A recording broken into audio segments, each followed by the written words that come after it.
Ladies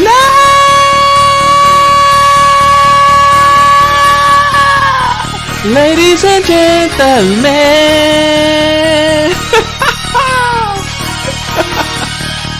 welcome to the show!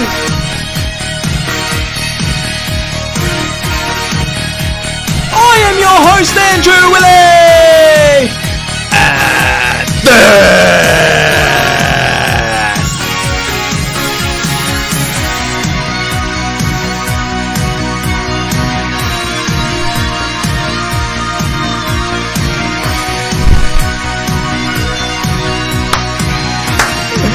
And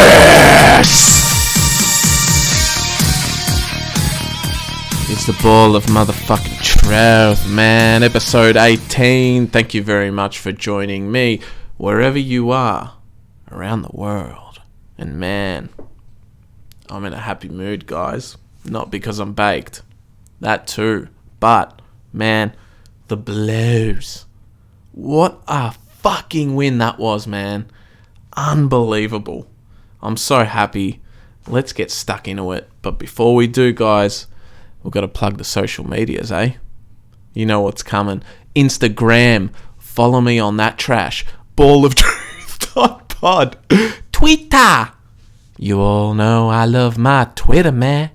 balloftruth_pod. And man, we've got to say thank you to our sponsors. SunnysideSliced.com.au is the website. Sunnyside Sliced for the best New York pizza in town. Man, if you have not tried it, head down to Mentone and get on it, man. It is the best. And that's it for the sponsors and social media. Guys, we will get into this one.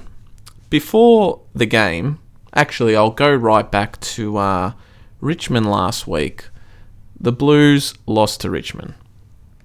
Immediately, right after that game, I text everyone that follows the Blues, my brother, a few of my mates, and I said, there is no way we ain't beating Fremantle next week. I was so confident about this game that we would win. And I don't know what brought that feeling upon myself, but we played so bad last week against Richmond. Not so bad, but that first quarter, man. The first quarter was the real issue in that game, and we're playing catch up from there. But I was so impressed that we can come back from that and get within a kick. And who knows with the Nunes thing what would have happened. But that's history now. We lost, that's it. But I enjoyed the comeback and the fight. And that was encouraging signs to see, man. And I'm thinking, we just had a bad night. But we hung in there. So what if we play good? And I'm like, well, there's no way we're going to play 2 bad games in a row. No way. We've responded to every single loss. All 4 losses, not including the last one, we have responded very well. And I'm like, I believe in this team now, where I know that that's what's going to happen.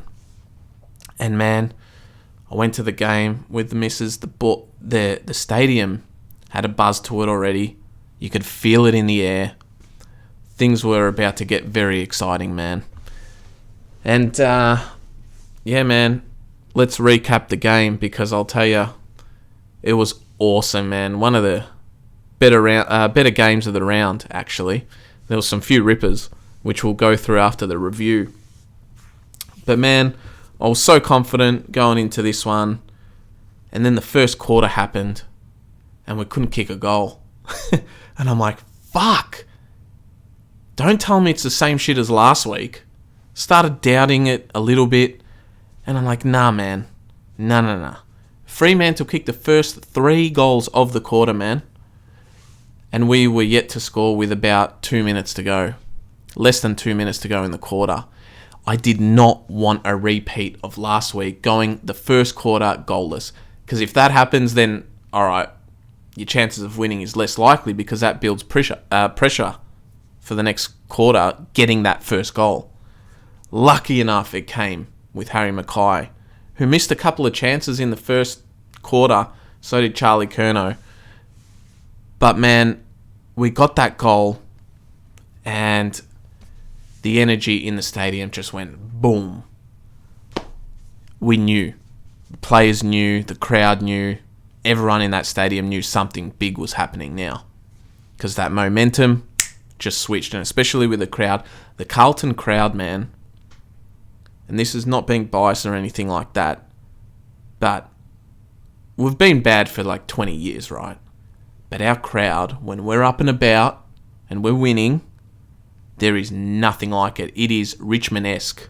And their fans, when they won it 3 years in a row, or 3 out of 4, whatever it was. But at that stage, when Richmond won their first one, you could hear the crowd absolutely going nuts, man, because that belief kicked in. And the players know that feeling, man. It's like no other. Belief and confidence, like something special is in the air. And I'm getting exactly that, man, with Carlton right now. So as soon as Harry kicked that first goal, man, I knew we were in for a ride, and that's exactly what happened. In the second quarter, we went bang. We were first to the ball. Our tackling pressure was outstanding. We were contesting everything, man. Everything. Every single possession felt really, really important in this game. And we gave it 100%. And I fucking love it, man. I can't fault that. So in the first quarter, even though we were down before the Harry goal, I was still confident. I was still very confident because we were playing good. We didn't deserve to be 3 goals down.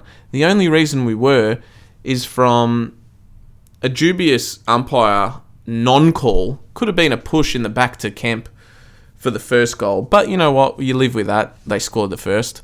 Silvani gave a gift to them for the second goal. Tried to cut it inboard from the wing into the centre. Miscued the kick. Fremantle player counter-attack goal.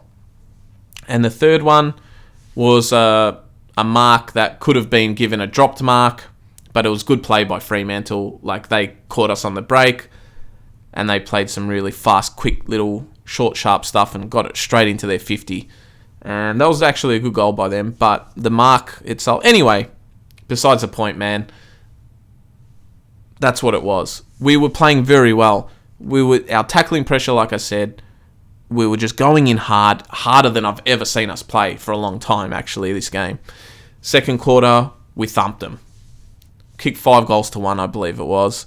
And we got that little gap. It was about 15 points at half-time. And, man, from that point on, I just knew we were going to win. I never, ever, ever, even when Fremantle in the third quarter, they went on a little run, they kicked a few goals in a row. After the amazing Cottrell goal. Man, I'll show you guys that. This was my favourite goal of the game. Disposal. Schultz only the 6th disposal as well. Starts in the back pocket. 2 tackles between those 3. A few little chippy stuff here with Sard and Boyd. Boyd goes on a run. Outnumbering the Fremantle Dockers around the packs here. Putting that pressure on. Cottrell, here he goes. Now Cottrell, the dasher, blew down. And he just keeps running. Look at Cottrell. Back towards He has sprinted his ass off. Unbelievable running by Cottrell. He is my most improved player this year, man. He is unbelievable. He kicked 2 goals. I got him in my votes, which I'll give. But, man, he kicked the first goal of that third quarter. He kicked the first goal of the second quarter to start that run again. Charlie Curnow was awesome. The 2 boys, even though Harry dropped a few marks, man, he was right up there. He was battling away, putting pressure. Motlop, another one, came into the side. We had a few late outs. I think Owies was out, yep. And Motlop came in, man, and his energy was remarkable. Just, he's a little Energizer bunny. Full on going at the biggest players, tackling them down to the ground. I fucking love that. He didn't get too much of the ball, but man, those little 1%ers, that's why we won. Next man in, next man up, as the boys say. Vossi has got them really, really tight here, man. Despite all the injuries. That was another reason why people didn't think Carlton were going to win. It was because, because of the injuries. And man, we have so many, and we got 2 more. Boyd, fractured foot, and I heard Luke Parks was out for the season as well. So that's sad. But man, we can't catch a break with these injuries. It's every week, and it's building and building. But hopefully we get a few players back. Man, the third quarter, we held strong, even after that Freo run, like I said. Answered back with a few late goals. Harry Mackay and Charlie were doing their thing. Charlie kicked 4, I think. He was awesome. And man, when Charlie Curnow kicks a goal in front of a Carlton home crowd, oh man, there's a roar about it, man. It is scary for the opposition. He's just, I fucking love it. I can't help but get excited, man. I've never seen a Carlton side like this in the last 20 years. Nothing excites me more than this, man. Everyone's putting in. Then you got Walshy, man, dominating the midfield. Cripper had a quietish game. He had 22 touches. And Walshy just stepped up, man. And when Walsh is in that mood, fuck, we're hard to stop. We're one of the best teams in the comp. I can't believe I'm saying it. But we are. Because when Walsh is like that, man, 40 disposals, broke his own record, I'm pretty sure. He gets, I don't know, his mind just flicks into this otherworldly zone, man, and you cannot stop him. He runs and runs and runs at full pace, man. 110% he goes. Amazing, Sam Walsh. And he gets my 3 votes for this game. 2 to Lewis Young and 1 to Cottrell. Lewis Young, man. Holy shit. How fucking good is he playing? He has just stepped up, man, in that Wiedering role, Marchbank role, all these injured players. He's just absolutely like, you know what, this is fucking mine, man. He's owning it, and he's doing so well, man. And the players around him feel so confident with him there. And Kemp, who came in, he was a bit nervous the first time he came in early in the year. And man, he started off a little bit slow. That first goal, he didn't lose his confidence. Taberner, I think, scored the first goal right on him. Could have been a free kick. But he held strong, man, mentally. And you love that. His teammates backed him. And, man, he killed it for the rest of the game. He was awesome. I fucking loved it. Hewitt is another one. Man, I probably should put him in my votes. Newman, Jesus Christ. So good. Everything's just gelling, man. And like I said, despite the injuries, we are just on another level at the moment. We ended up winning 81-50, 12-9, 81 to 7-8, 50 Fremantle Dockers. Man, Freo kicked 4 goals from the second quarter to the last. So 3 quarters, they kicked 4 goals. We held them to that. We held them to 50. Without all these players in defence and our injuries, man, that's pretty fucking impressive. So I'm very, very happy, man. Other than that, we've got to enjoy that one and look forward to Friday against St Kilda. Because they've been under the pump and they're going to be feeling the pressure, man. They really are. So it's a very, very hard test. I'm confident we can win. And I hate saying that because I don't want to jinx it and, touch wood. We've been bad for so long. But, man, I really, really believe in this team. Man, Doherty's been unreal. Fisher's playing on another level this season. I'm just going through the list. Sardi's just proving why he's one of the best out the back. And, man, Newnsy for his 200th. That's what I missed. Nunes, man, he will be a hero for Carlton forever for what he did in Perth. Goal after the siren. We've copped it so many times before, man. So many times. I'll never, ever forget that night. Oh, man, and the people I was with will never forget it either. I completely blacked out after that from the amount of energy I exposed from my body. But crazy stuff. Man, Silvani's another one. Jack Silvani. If any youngster wants to see what effort is, watch Jack Silvani. Man, this guy...